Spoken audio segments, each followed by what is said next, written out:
I thought I knew everything about my mother until I found a locked trunk in her attic. Inside were letters addressed to someone I'd never heard of, written in my mother's handwriting. The name on those envelopes would change everything I believed about my life. Please stay with me as I tell this incredible story, and don't forget to support our channel by subscribing, liking, and sharing with your loved ones. Your support means the world to us. Now, let me tell you what I discovered in that dusty attic. My whole life I felt incomplete. Not sad exactly, just like half of me was missing. I never understood why until I opened that first letter. The woman staring back at me from across an ocean had been feeling the exact same emptiness for 30 years. For as long as I could remember, something felt wrong. Not broken exactly, but incomplete. Friends would ask why I seemed lonely even in crowds of people. I never had an answer for them. I never had an answer for myself. It was like walking around with one shoe missing, but you can't figure out which foot feels wrong. When Mom died last spring, I avoided her house for months. The silence felt too heavy, too final. But eventually I had to face it. Her things weren't going to pack themselves, and the neighbors were starting to worry about the overgrown garden. The attic ladder creaked under my weight. Dust particles danced in the late afternoon sunlight streaming through the small window. I'd been up there before as a child, but everything looked smaller now and sadder. Christmas decorations sat in neat boxes, labeled in Mom's careful handwriting. Lights, ornaments, Sarah's baby clothes. That's when I saw it. Hidden behind a stack of old photo albums was a trunk I'd never seen before. Dark wood, brass corners, with a lock that looked like it hadn't been opened in decades. Didn't match anything else Mom owned. She was always organized, always labeled everything. But this trunk had no label, no explanation. The lock was rusted shut. I tried every key from Mom's collection, but nothing fit. Took 20 minutes with a crowbar from the garage to finally pry it open. The hinges screamed in protest, like they were guarding secrets that were never meant to see daylight. Inside, wrapped in yellowed tissue paper, were letters. Dozens of them. All tied together with a faded pink ribbon that looked like it had been handled many times. The envelopes were addressed in Mom's unmistakable handwriting, those careful loops and precise letters I'd grown up seeing on birthday cards and grocery lists. But they weren't addressed to me. They were addressed to someone named Elena. I stared at that name for a long time. Elena. I'd never heard Mom mention anyone named Elena. Not once in 30 years. She didn't have many friends, and I knew the names of all our relatives. So who was Elena? And why were there so many letters? My hands trembled as I untied the ribbon. The first envelope was dated 30 years ago, the year I was born. The handwriting was definitely Mom's, but younger somehow, more urgent. I opened it carefully, afraid the old paper might crumble. "My dearest Elena," it began. "I hope someday you'll understand why I had to make this choice." My heart started racing. What choice? I kept reading, but the words felt like they were written in a foreign language. Mom was talking about missing someone, about loving someone she couldn't be with, about hoping they would have a better life. The letter was signed, "All my love, Mama." Mama. She only ever let me call her that when I was very small. I read every letter that night. All 27 of them. Each one was addressed to Elena, each one signed Mama, and each one spoke about missing my darling daughter. The letters spanned years, birthday wishes, holiday greetings, updates about my life that Elena would never read. "Elena, my sweet girl, Sarah learned to ride a bike today. You would have learned faster, you were always the brave one. Elena, sweetheart, Sarah graduated high school. I wonder if you're in school too, somewhere far away where you're safe." Mom had been writing to a ghost. Or so I thought. As I dug deeper into the trunk, my fingers found something else wrapped in tissue paper. A hospital bracelet. Faded pink, the kind they put on newborns. But this one was different. Instead of one name, there were two: Baby Girl Thompson No. 1 Sarah Elizabeth and Baby Girl Thompson No. 2 Elena Rose. Baby girl Thompson number 2. Elena Rose. My heart stopped. I stared at that bracelet for a long time. 2 names. 2 babies. But I was an only child. I'd always been an only child. Hadn't I? Tucked between the last 2 letters was something that made my world tilt sideways. A photograph, but only half of one. The edges were jagged, like someone had torn it deliberately. In the picture, Mom looked impossibly young, maybe 19 or 20. She was sitting in a hospital bed, smiling tiredly, holding a baby. But her arms were positioned wrong. Too wide, like she was holding something bigger than one newborn. And at the edge of the torn photo, I could see the corner of another blanket, another tiny hand. Mom had been holding 2 babies. 2 babies, and someone had ripped the photo in half. I ran to my laptop and scanned the image, zooming in on every detail. Mom's expression wasn't just tired, it was conflicted. Happy but heartbroken. Like she was saying hello and goodbye at the same time. The hospital gown had a tag visible in the corner. St. Mary's General Hospital, March 1993. The month and year I was born. I couldn't sleep that night. By morning, I was sitting in my car outside St. Mary's General Hospital, clutching the hospital bracelet and the torn photograph. The records department was reluctant to help at first, privacy laws, they said. Patient confidentiality. But I had the bracelet. I had Mom's full name and the exact date. And I had desperation. I just need to know, I told the older woman behind the desk. My mother never told me I had a sister. She's gone now and I need to understand. Something in my voice must have convinced her. She disappeared into a back room for 20 minutes and returned with a manila folder. Birth certificate, she said quietly, sliding a paper across the counter. March 15, 1993. Twin girls. There it was in black and white. Sarah Elizabeth Thompson and Elena Rose Thompson. Born 3 minutes apart. Same mother, same father, though his name was blacked out on the record. What happened to the other baby? I asked, my voice barely a whisper. The woman consulted her files again. Adoption. Finalized 6 months after birth. Records are sealed, but... She paused, studying my face. You really didn't know? I shook my head. I need to find her. Back home, I read the letters again with new understanding. They weren't letters to a ghost, they were letters to my twin sister. Mom had been writing to Elena for 30 years, pouring out her heart to the daughter she'd given away. The earliest letters revealed the story Mom never told me. My darling Elena, you're 6 months old today. The Dubois family sent a photo, you're crawling already. Sarah is just starting to sit up on her own. You were always the stronger one, even in the womb. That's why I knew you'd survive what I couldn't protect you from. What she couldn't protect Elena from. What was Mom so afraid of? Elena, sweetheart, your father came by again today. He was drunk and angry, asking about his girls. I told him there was only one baby, that the other one didn't make it. He believed me, but barely. I can't let him find you. I won't let him hurt you the way he hurt me. Our father. The man whose name was blacked out on our birth certificates. Mom had hidden Elena to protect her from him. The letters painted a picture of a young mother making an impossible choice. Keep both babies and risk their father finding them, or save one by sending her far away where she'd be safe and loved. The Dubois family is our answer, Mom wrote in a letter dated 6 months after our birth. They've been trying to have children for years. They have money, education, everything I can't give you. Most importantly, they live in Switzerland. He'll never think to look there. Switzerland. Elena had been raised in Switzerland by a family who could give her everything Mom couldn't: safety, opportunity, a life without fear.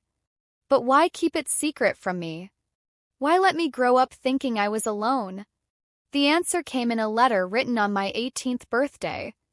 Elena, my love, Sarah turned 18 today. She asked about you again. She's always felt like something was missing, like part of her was gone. I wanted to tell her about you so many times, but what if she tried to find you? What if he's still out there watching? I can't risk leading him to you. I can't risk losing both my daughters. Mom had carried this secret alone for 30 years. She'd written hundreds of letters she could never send, celebrated 2 birthdays every year, missed one daughter while protecting the other. And Elena, somewhere in Switzerland, Elena had been living her own life, never knowing she had a twin sister who felt the same inexplicable emptiness, the same sense that something was missing. I had to find her. The adoption records were like breadcrumbs leading across an ocean. The wealthy family Mom had mentioned, their name was Dubois. They lived in Geneva, Switzerland. Elena had grown up in one of the most expensive cities in the world while I grew up in a small apartment above Mom's flower shop. Elena Dubois. Even her name sounded elegant, sophisticated. Everything I wasn't. I found her Instagram account on my first search. Profile picture stopped my heart cold. It was like looking in a mirror, but a mirror that showed a different life. Same green eyes, same crooked smile that I'd always been self-conscious about, same way of tilting her head slightly to the left in photos. But everything else was different. Her photos showed art galleries in Paris, skiing in the Alps, dinner parties with people in designer clothes. Her bio read art teacher, world traveler, always searching. That last part made my chest tighten. Always searching. For what? I scrolled through years of posts, studying every detail of this stranger who had my face. There she was at graduation from some prestigious art school. There she was at a wedding in Tuscany. There she was hiking mountains I could only dream of visiting. I stared at my phone for 2 hours before I finally typed the message. How do you tell someone they might be your twin? How do you explain that their entire life might be built on a secret? Hi, Elena. This might sound crazy, but I think you might be my twin sister. My name is Sarah. I found letters my mother wrote to you. Can we talk? I hit send before I could change my mind. She replied within minutes. I've been dreaming about you my whole life. My hand shook as I read those words. Dreams. I knew exactly what she meant. We video called immediately. I'll never forget that moment when her face filled my screen. The silence stretched for a full minute. We both just stared, taking in every detail. Then we both started crying. We both started talking at the same time. You have the scar too, she whispered, pointing to her left knee. I looked down at mine, visible through my ripped jeans. Same place, same shape. How did you get yours? I asked. Bicycle accident when I was 7. You? Bicycle accident when I was 7. Coincidences kept coming. We talked for hours that first night, comparing memories, habits, fears. It was like talking to a reflection that had lived in a parallel universe. Elena bit her nails when she was nervous. The same 3 fingers I'd been chewing since childhood. She hummed while she worked, the same melody Mom used to sing to me, a lullaby I thought she'd made up. Do you know the words? Elena asked, humming a few bars. Sleep now, little star, I sang softly. Dream of places near and far. Her eyes filled with tears. I never knew there were words. I just hummed the tune whenever I felt lonely. We compared photos from childhood. Same pose in school pictures. Hands folded, slight smile, looking just past the camera. Same Halloween costume at age 5. We'd both insisted on being black cats, much to our mother's confusion. We'd both wanted to be artists, but been practical instead. She became an art teacher. I became a graphic designer. I always felt like my parents were hiding something, Elena admitted during our 3rd call. They loved me, but there were conversations that stopped when I walked into rooms. Phone calls they took in private. And sometimes when I'd ask about my birth parents, they'd get this look, like they were protecting me from something terrible. I understood that look. I'd seen it on Mom's face whenever I'd asked why I didn't have any baby pictures from the hospital. Why all my earliest photos started when I was about 6 months old. They were protecting us both, I said, though I still didn't understand from what. Elena told me about her childhood dreams, always the same dream of a girl who looked exactly like her, reaching out across a vast space. She was always calling my name, Elena said, but I could never quite reach her. I'd wake up feeling so empty, like I'd lost something important. I had the same dreams. The exact same dreams. A girl who looked like me, standing on the other side of something I couldn't cross. I'd been dreaming of Elena for 30 years, and she'd been dreaming of me. The Dubois family knew, didn't they? I asked. Elena nodded. I confronted them yesterday after you first messaged me. They broke down and told me everything. About the scared young woman who brought me to them, about the promise they made to keep me safe, about the other baby she kept. What were we being kept safe from? That's what we need to find out together. We decided to meet at the place where it all began, Mom's grave. Felt right somehow, like she needed to be there when her secret finally came full circle. Elena flew in from Geneva 3 weeks later. 3 weeks that felt like 3 years. I arrived at the cemetery first, clutching the bundle of letters against my chest. My heart pounded like a war drum. 30 years of emptiness was about to end, but I was terrified. What if seeing her in person broke the spell? What if we were just two strangers who happened to look alike? Then I saw her walking across the cemetery lawn, and every doubt vanished. She moved exactly like me. Same stride, same way of looking around nervously, same habit of tucking hair behind her left ear. She was wearing a simple black dress, but she carried herself with a grace I'd never learned. Still, watching her walk toward me was like watching my own reflection come to life. We stopped about 10 feet apart, just staring. Close, the similarities were even more startling. Same freckle pattern across our noses. Same small scar through our left eyebrow, another childhood accident we'd probably shared without knowing. "Sarah," she whispered, and her voice was mine, just tinged with the slightest Swiss accent. "Elena." We didn't speak after that. We just fell into each other's arms and cried. Not sad tears, relieved tears. Like we'd been holding our breath for 30 years and could finally exhale. Understanding Mom's choice. Later, sitting by Mom's headstone, Elena pulled out a leather journal I'd never seen before. "The Dubois family gave this to me before I left. They said your mother left it with them in case we ever found each other." It was Mom's diary from 30 years ago. Her handwriting was shaky, desperate, nothing like the careful script I remembered. The entries painted a picture of a woman running from something terrible. "March 10th, I read aloud. "He found us again. Showed up at the hospital asking questions. The nurses said he was asking about the babies, about which room we were in. I can't let him hurt them." "I won't." Elena read the next entry. "March 12th, the Dubois family is our answer. They can give one of my girls everything I can't, safety, education, a life without fear. But how do I choose? How do I decide which daughter to keep and which one to save?" Pieces fell into place. Our father, a man Mom never talked about, whose name wasn't even on my birth certificate, had been dangerous. Violent, maybe. The mom couldn't protect both of us, so she made an impossible choice. March 15th, they were born today. 2 perfect little girls. Sarah came first, smaller and quieter. Elena followed, crying loud enough to wake the whole floor. Elena is stronger, she'll survive what's coming. Sarah needs me more. God forgive me for what I'm about to do. The neighbors finally speak. As we sat there reading, Mrs. Henderson from Mom's old neighborhood appeared with a bouquet of flowers. She was Mom's closest friend, though I'd never known her well. When she saw Elena, she dropped the flowers.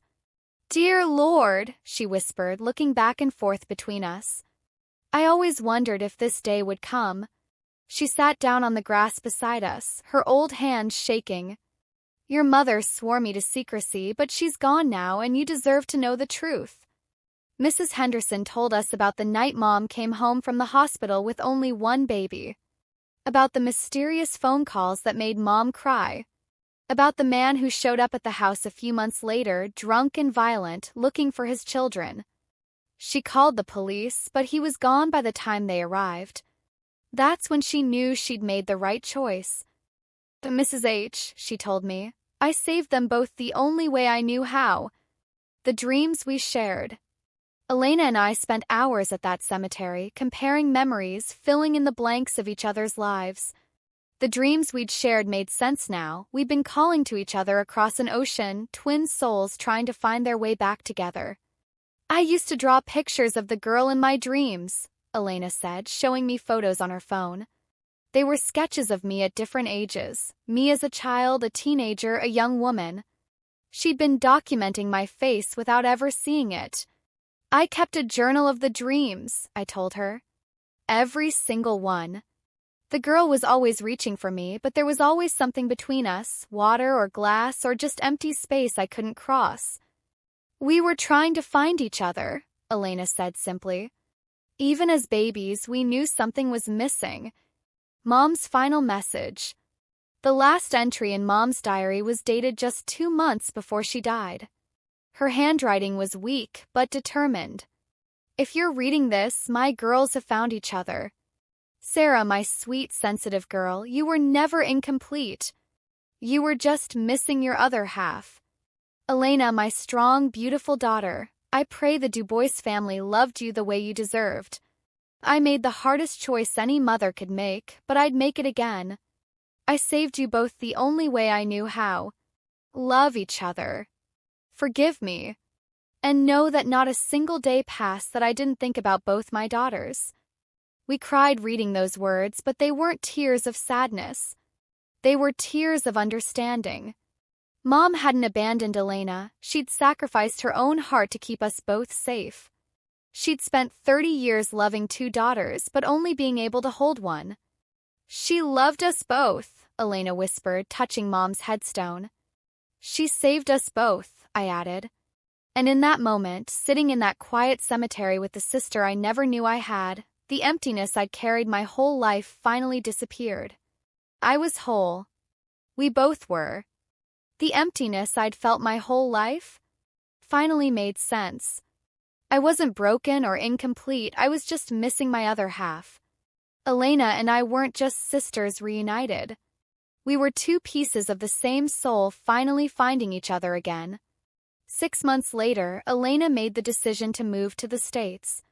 The Dubois family understood. They'd loved her as their own for 30 years, but they knew she needed to be with her twin, her birth family. "We always knew this day might come," Mrs. Dubois told her. "We were just keeping you safe until it was time to go home. We talk every day now. Sometimes for hours, sometimes just quick texts to share a random thought or a memory. We're making up for 30 years of lost conversations, but it doesn't feel rushed or desperate.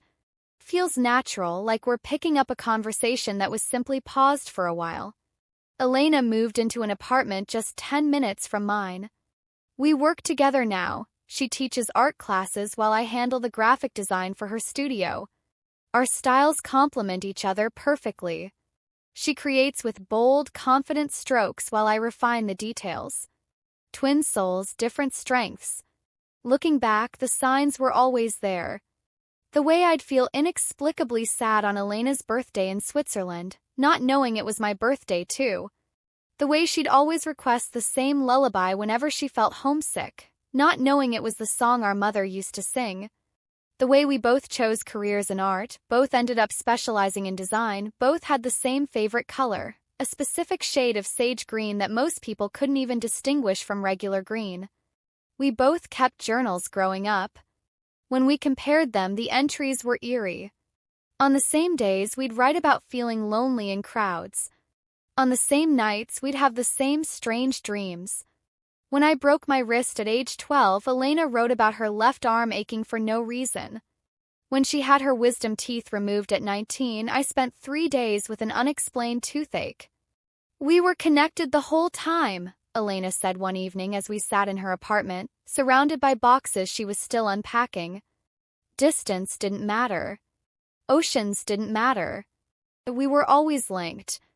The more we learned about Mom's choice, the more we understood her quiet strength. She hadn't just given Elena away. She'd researched families for months, interviewed the Dubois through letters and phone calls, made sure they understood the weight of what they were taking on. She'd sacrificed her own happiness to ensure both her daughters would survive. Mrs. Henderson told us more stories. How Mom would get postcards from Switzerland with no return address, just pictures of mountains and museums. How she'd smile when she looked at them, then quickly hide them away. How she'd sometimes stand in my doorway at night, whispering, "Good night, my girls," plural, always plural, though I thought she was just being repetitive. She never stopped being Elena's mother, Mrs. Henderson explained. She just loved her from a distance. We found more evidence in Mom's things. A small wooden box hidden in her bedroom closet contained Swiss chocolates that had expired years ago, postcards from Geneva, and a child's drawing signed Elena, age 8. The Dubois family had been sending updates all along. Mom knew Elena had learned to ski, had gotten into art school, had won a regional painting contest at 15. She was proud of both of us, I realized. She just couldn't show it. Sometimes love doesn't look like what we expect it to. Sometimes love is letting go. Sometimes love is making an impossible choice and living with the consequences for the rest of your life. Mom carried the weight of that decision alone for 30 years. She watched me grow up while mourning the daughter she couldn't hold. She celebrated my achievements while wondering about Elena's. She tucked me in at night while sending silent wishes across an ocean to the daughter she'd given away. But she also gave us both the greatest gift possible, life without fear. Elena grew up confident and worldly, surrounded by opportunity. I grew up loved and protected, knowing I was cherished. Neither of us lived in the shadow of our father's violence. "We were both her favorites," Elena said one day, and she was right. Mom didn't choose between us, she found a way to save us both. That feeling of incompleteness that followed me everywhere? It's gone now. The strange emptiness that made me feel lonely in crowds has been filled. I wake up each morning knowing that somewhere in the world, usually just 10 minutes away, is someone who shares my DNA, my memories, my heart. Elena and I joke that we're finally whole, but the truth is more complicated than that. We were always whole. We just needed to find each other to remember what complete felt like.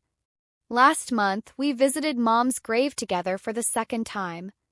We brought flowers, sage green roses, her favorite color that we somehow both inherited.